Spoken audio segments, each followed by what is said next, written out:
Sound speeds. Camera rolling. Action. Stupid fucking intro. Dumb. I love gaslighting myself that I have cancer because my allergies are acting up and my zinning is not helping the problem. I probably have cancer of the fucking esophagus at this point. And I also have really bad OCD. So I really gaslight myself these things. No worries. I gaslit myself that my mother was going to die because I spoke it into existence and spiraled myself into a panic attack the other day. Hello. I worked both my jobs today. I'm a barista and a legal assistant. Suck my nutsack. Okay, well, the last video I made was silly, funny, whatever, but I was high when I made it. And silly, fun, cool, but if I'm actually going to keep this channel above water, I can feel how sticky I am. I need a shower. Gross. And I will not get in the bed dirty. One thing about me. I honestly, being on the bed in outside clothes is pushing it. But if I want to keep this channel above water, I have got to not do that again. I think it'd be... I mean, it's silly. But I said silly so many times in this video. Ugh. My battery's fading. Is that obvious to anybody? It's obvious to me. Any motherfucking way. Ooh! Sick to my stomach, and I bet the Zyn is really helping. Stop. I can't dry heave on camera. Don't do that. So, happy Pride, but at what cost? No, I'm just kidding. I love Pride. I think Pride is wonderful. Happy Gay Month. I love Gay Month. I went to the parade yesterday. It was very emotional, mainly because this is my first year, well, not my first year doing Pride, but my first year with a girlfriend at Pride. And I've known this girl for 6 years, and we started dating this year. And so it's very emotional anyway. Love her bad. Please don't break my heart. And see, now I'm going to gaslight myself that we're going to break up. Okay. Well, anyway, that aside, it sucks that I love Pride so much, but I will say it really does suck that, like, loving someone is still not the norm in some places. Like, it just boggles my mind, truly. I'm like, how did something so beautiful get twisted and warped into something so sinful and wrong? I cannot wrap my head around it. I cannot even begin to wrap my head around why things are the way that they are and why people are still so hateful and judgmental. And it just is sickening because now that I'm out, we came out like very publicly recently, and I am nervous that I've lost like a bunch of my friendships, which sucks because I grew up in a very religious place. And I also would like to say that not all religion and people that practice religion are homophobic.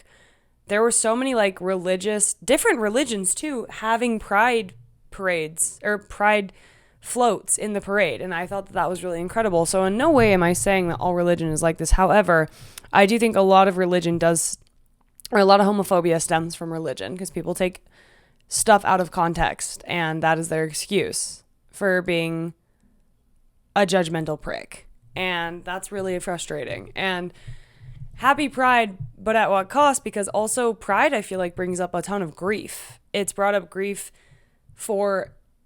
This sounds weird, but my straight self, my friend Amelia and I always talk about this. I shout her out every video. Love you, Pookie. And not even in the fact where I'm like, I'm so sad I'm not straight. It's not that at all. It's just that I'm grieving a life that I was forced down my throat that I thought was going to be mine because I thought I was going to play that role or have to play that role. And it's weird because I'm like, my life is not going to look ordinary like everyone else's. In some people's eyes. To me, I think I can cultivate a really beautiful, wonderful, incredible life, but it didn't always used to be the case for me. I never thought I'd let myself act on these feelings because I thought that they were wrong. And I'm like, well, I like guys enough, I'll just do that. But then, is it even worth living if you're not living authentically?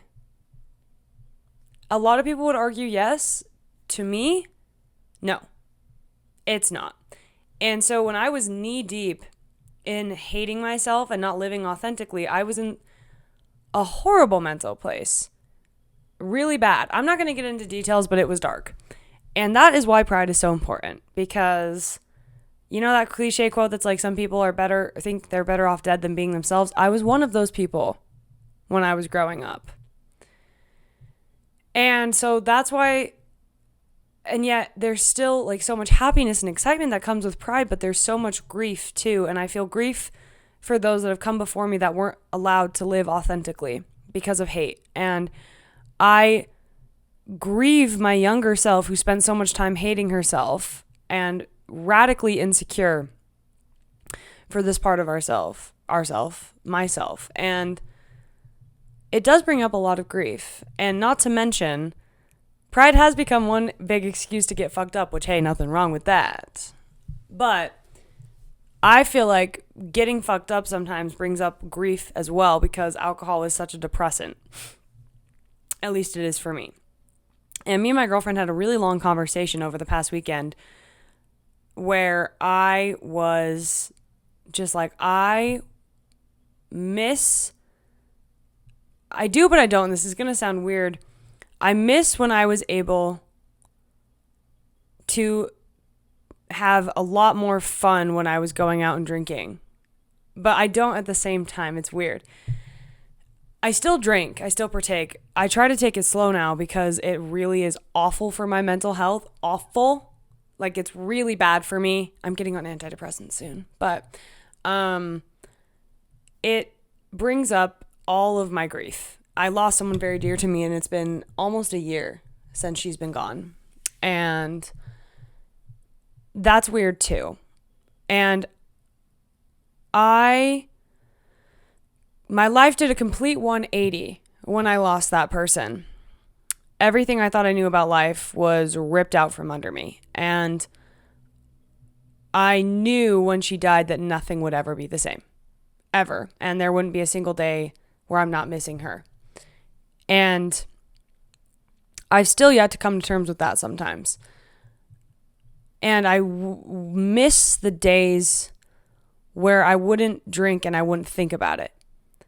And I could just have fun and let loose and have fun with my friends. And now when I drink, a lot of the time, all I feel is pain and sorrow because of just loss itself. And although pride gives you everything, you lose things too. And yes, you lose people and things that are probably not quite right for you if they don't support you and love you fully for who you are.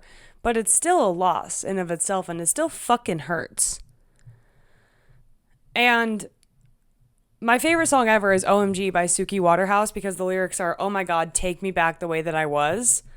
And there are so many times where I feel that way because, especially when she first passed, I had to go completely sober for like 6 months. Excuse me, I just burped in the microphone. I had to go completely sober because I could not cope and I could not handle what the intensity that the grief was when I was drinking, because a lot of people use substances, me too, thinking that they're numbing the pain and so they don't have to feel anything anymore, when in reality all you're doing is suppressing that pain more, and it has to come up at some point. And I miss the days when I could just go out and be young and fun, and I felt like I was living in a college town when she passed away, and I feel like all of my friends were able to do this and have this beautiful, wonderful experience. And I felt so angry that I could not have fun anymore and let loose. And I'm not saying I don't have fun anymore. That's not what I'm saying. It's just different. It's just different. And it makes me so sad because I think also I'm grieving my past self. I'm so happy to not be that anymore, because I love who I am now because of everything I've gone through. But my God, I crave that innocence all the time. And that genuine youthful stupidity, which I still embody sometimes, I do. But not in the way I used to. I felt like this whole thing, when you experience a death like that shakes you completely, your fucking brain chemistry changes. Like, unless you've gone through it, you don't understand that everything in your life changes, including the way you view life. And it sucks, and it's painful, and it's fucking lonely. especially when you're surrounded by people that haven't gone through it. And I'm glad that they have not. They will someday. No one gets out of that. But I'm glad they haven't yet, because it really does suck up so much joy a lot of the time. Like and it's coming up again because the year anniversary is coming up. And it's just been very grief heavy. And I was just telling my girlfriend, I'm like, I just miss the way that I was. And I miss the way that I used to think about things. And I miss that part of myself so bad. And I know she's still there. She'll never go away. Like, these parts of ourselves are always there, but it just feels like it's so much harder to reach her now. And it sucks. And a lot of my friends at the time couldn't understand why I wasn't the same. And they couldn't understand. They're like, Ella, just be fun. Like, Ella, just snap out of it. Like, Ella, just come out with us and have fun. And I'm like, I don't think you understand. I can't. Because I'm so angry and I'm so hurt and I'm being very unfair because I'm diminishing all of your guys' problems. And I'm not being a good friend because I'm so in my own grief. And I think every time you guys bring something up, I think it's fucking stupid and useless and pointless, because why are you worrying about that? Why are you worrying about that if we're all just going to die anyway? That was my thought. And I don't think like that as much anymore. It's interesting because with my grief, it was so much anger that eventually just softened into so much compassion for everyone. Everyone. Because I realize how hard we're all trying in our own ways, and that how everyone is doing the best that they know how based on the circumstances they've been given. And I feel like I have softened more towards others, but hardened more into my authenticity and my authority in myself. And you know what? If that's the price I have to pay with losing this person, I suppose it is. No, but it's not worth it, because I'd still pick to have them right back every time. I'd still pick to have them alive if I was given the choice. But that's not how it works. And so I desperately miss myself before everything happened. I really do. I really fucking do. But then again, do I though? Because I was self-sabotaging a lot back then. And when you're forced to confront yourself and forced to confront all of these things and forced to live in your authenticity because you realize how short life really is, it's a lot and it's scary. And I was running from that in a huge way, and I'm not running anymore. And it's scary, but it's surreal. And that's another reason on why pride is so important. So if this is your first pride and you're finally not running from yourself, you're running towards yourself, it's painful and grief heavy, but it's beautiful. I promise. And you will be okay. Because again, I am okay. I'm just a lot. And I was already a melancholy son of a bitch, let me tell you. But I'm a lot sadder than I used to be. But I'm not depressed. I am. I do have depression. But I'm not like, when I say sad, I'm not like depressed. I'm just a lot more sad than I normally am, because I just feel every single moment slipping away faster and faster now. And I feel like that is what death does to somebody when you experience it like that. You can't help but think about the bittersweetness of life 24/7. 24/7. Everything is bittersweet when you are knee deep in grief. Mainly bitter when you're in the first part of it. But things do get sweeter as time goes on. But oh my God, take me back the way that I was is huge for me right now. Especially with all the celebrations going on. I'm like, wow, I am Buzzkill McGee.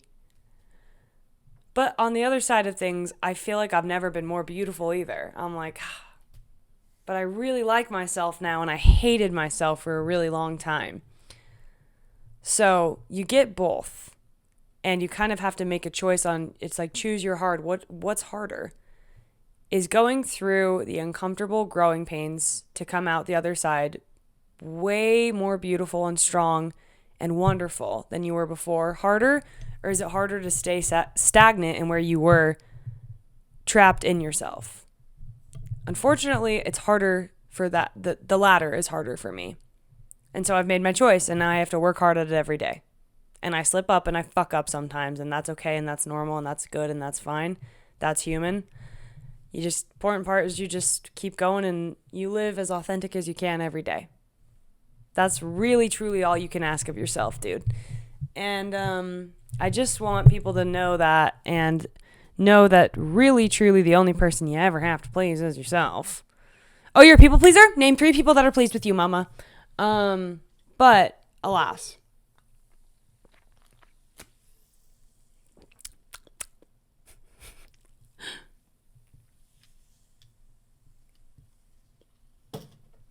Coke.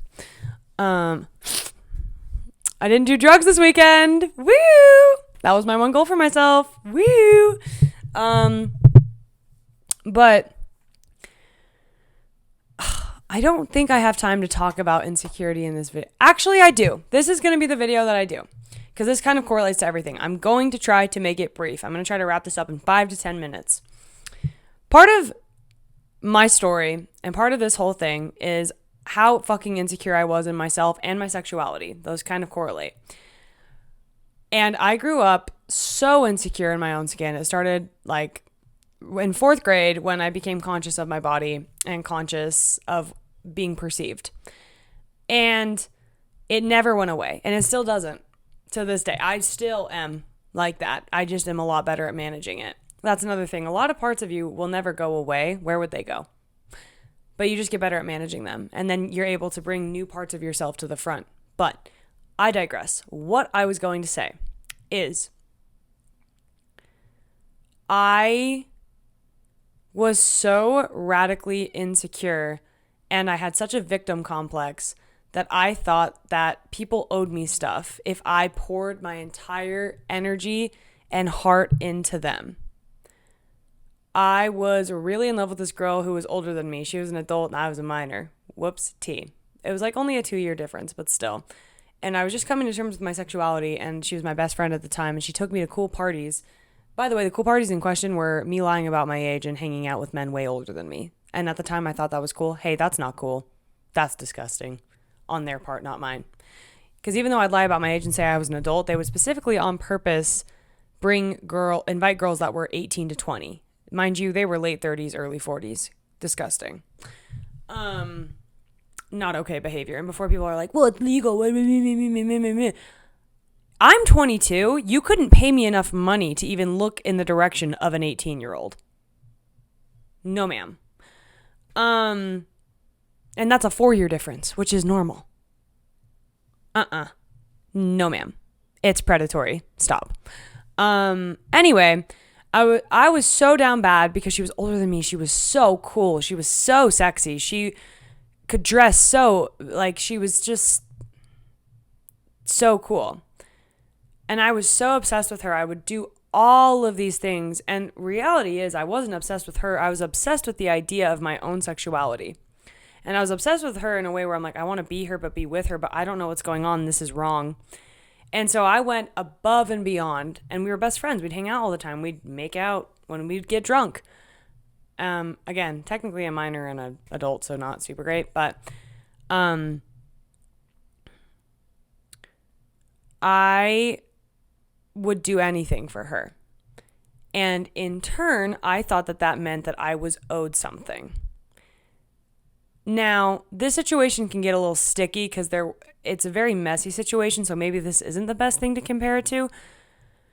My thing is that I'm saying is, like, if you are not comfortable in yourself and in your authority, you are going to go about your life constantly thinking that people owe you something, and you are going to continue to make yourself a victim to life. Everyone's a victim to something in this life. That's the sad truth, but it doesn't always have to be that way. And then if you take on that victim role, you will be playing it for the rest of your fucking life. Whatever role you take on, you will be playing that for the rest of your life. And we all fall into them because of how we grew up, whatever. I am no longer interested in that. I haven't been for years. But I had this idea, and I think many people hold this idea, is like, if I do everything in my power that self-sabotages me but pleases you, then that means you owe me something. And the thing is, they'll never give it to you. They'll just keep taking and taking and taking, and you'll just keep feeling like a victim. And you're doing it not in all situations. Again, I need to be careful with my words, but a lot of people do it to themselves. Hi, girlies, gays, and theys. I wanted to really be specific about what I was trying to say here, because obviously in certain situations there are times where you do have no control over the situation, and someone genuinely does take advantage of you in some way, shape, or form, and that is you being out of control in the situation. That's not what I'm talking about. I'm talking about if you are making the choice to do this. You yourself are making the choice. Someone is not taking that choice away from you. Because this is a very messy situation and a very messy topic. And I want to be very clear that when I was speaking about this, I didn't mean that your choice was getting taken away from you, because that's disgusting and awful and wrong. That's not what this video is about, or this part of the video is about. It's about if you yourself are making that choice. And that goes back to the movie Obsession. Ah! I love that movie. I could talk about it forever. Bear thinks he is owed something by Nikki because he's obsessed with her. So he takes away her entire autonomy because he wants her. It's disgusting. I fucking hate Bear. But just because you are so insecure that you feel the need to get validation from other people, so you feel the need to give them all of these things, and you think that you're owed something in return, you're technically not. You are the one deciding to do all of those things, and in hopes that you get love in return. It's not hard for someone to love you, the right person to love you. And I want all y'all bitches to stand the fuck up and stop throwing yourself at these people that treat you like shit. Because I used to do it. And it does nothing for anybody. And your insecurities will get the best of you until you take a look inward. And my friend's in a really fucking toxic relationship right now. And she is taking on all of these other girls' problems. And like, the girl is projecting all of her anxiety and insecurities on my friend and saying it's her fault, when in reality, it is the friend's fault for not getting a hold of herself. Stop projecting your shit on people. Stop. Regulate yourself, for Christ's sake. Like, oh my God. People don't owe you shit. You owe yourself everything. You owe yourself to stand the fuck up. I owed myself to lock in and take a good hard look and be like, wow, I'm this insecure in myself. Maybe it's time to be a little bit more brave and a little bit more me. And I wish that I could say I was the one that stood up and ended the friendship. It was her. And I'm so fucking glad she did. But I didn't even have the balls to do that. I would now, trust. But I'm just saying, people don't owe you anything. But the right people you won't even feel like you are forcing them to give you anything. They're just going to, because they'll love you. And that's out there anyway. And I feel like that can be really said a lot for gay. Anyways, happy Pride, but at what cost? Does any of this make sense? I don't know. I don't give a fuck. I'm tired of talking. I won't be posting for 3 weeks because I'm going out of town. And I'm not bringing this with me. I guess I could, actually. Fuck that. I probably will bring all of this with me. So, or at least the camera, mama. So maybe I will make a video. I don't know. But I am going out of town. So if I don't, that's why. Happy fucking Pride, dude. I want you to just be so authentically yourself this month and every month for the rest of your life. Because what the fuck is the alternative? A life of misery? Girl, oh, sign me up. I picked that. What? No.